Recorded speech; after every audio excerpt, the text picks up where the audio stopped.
Microsoft Teams is the hub of collaboration for millions. It's where your projects live, where your team connects, and where work gets done. It's designed to bring everything and everyone together in a single place. But with all of the pings, the app mentions, and the channel updates, it can feel less like a streamlined digital workplace and more like organised chaos. But what if you could turn Teams from a source of digital distraction into your greatest productivity tool? In this video, we're going to look at 12 tips to do just that. Whether you're new to Teams or you've been using it for years, you should find something useful in this video. So you know the deal. Let's head on over, take a look.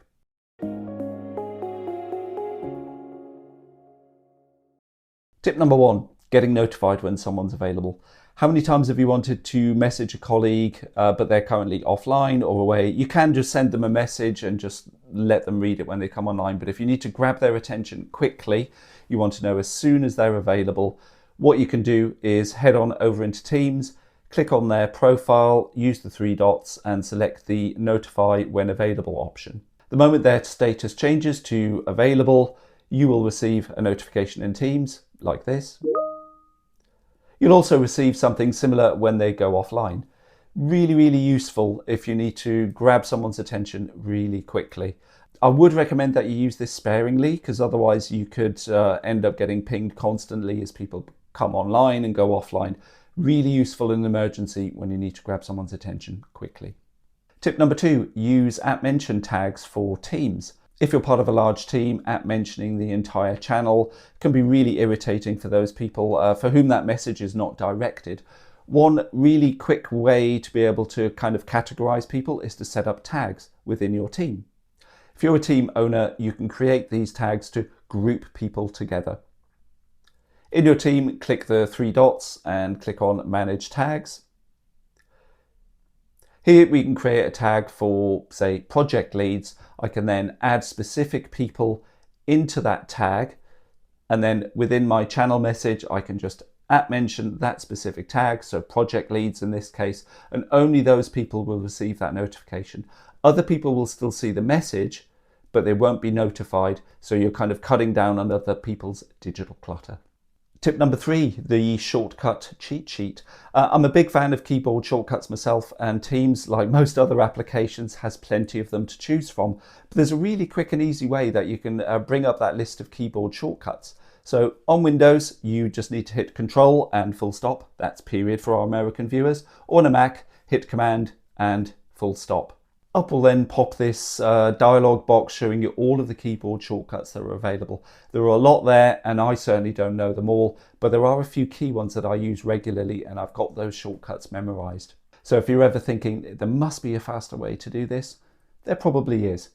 Hit Control and full stop and bring up the keyboard cheat sheet. Tip number 4, quickly inserting emojis with the colon key. While we're on the topic of keyboard shortcuts, there is one specifically for entering emojis quickly and easily.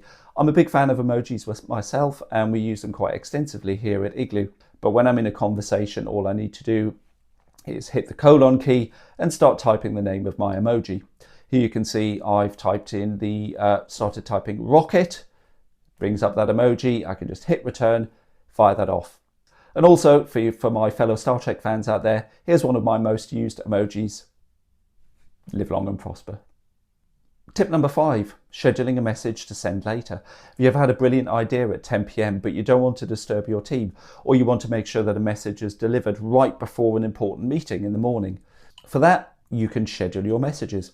All you need to do is type out your message as you normally would, but rather than clicking send, right-click on that send button and then select the date and time that you want your message to be sent.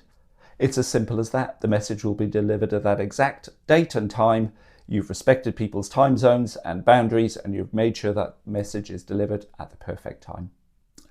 Tip number 6, scoped search within a chat or a channel. Now, the Teams search bar is pretty good, but it does cast a very wide net. What if you want to search for information within a specific chat that you've had with one of your colleagues or within a channel?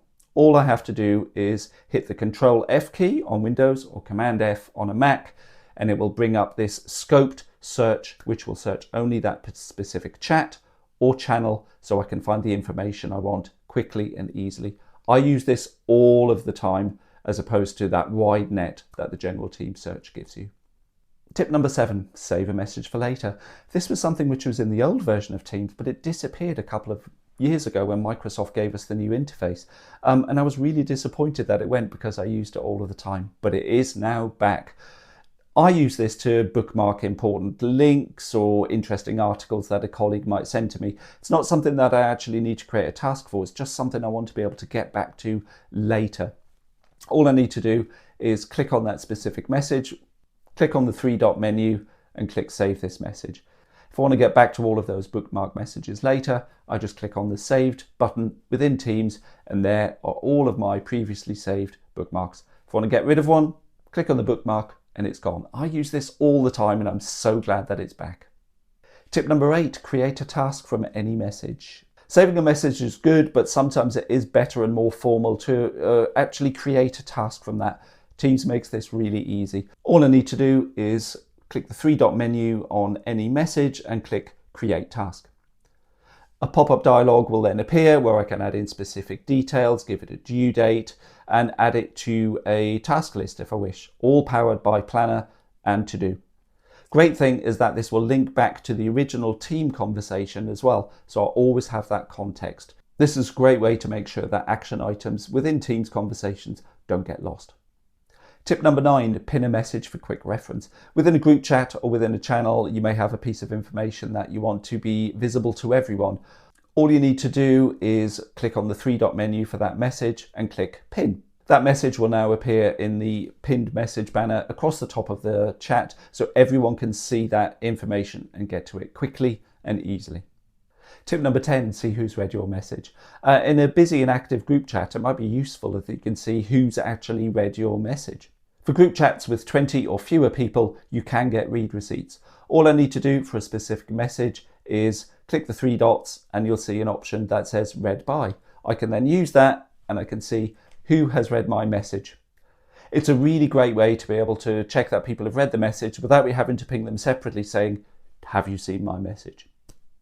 Tip number 11, pop out apps and chat. If, like me, you're an avid multitasker, sometimes context switching within Teams can be quite difficult and quite frustrating.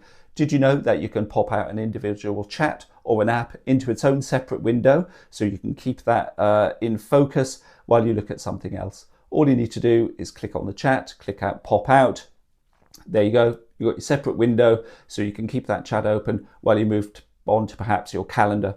For an app like Planner, it might be useful to pop that out into its own window and perhaps put it on a second monitor so you can keep that up, keep it monitored while you go about the rest of your day within Teams. I use this all the time specifically for Planner.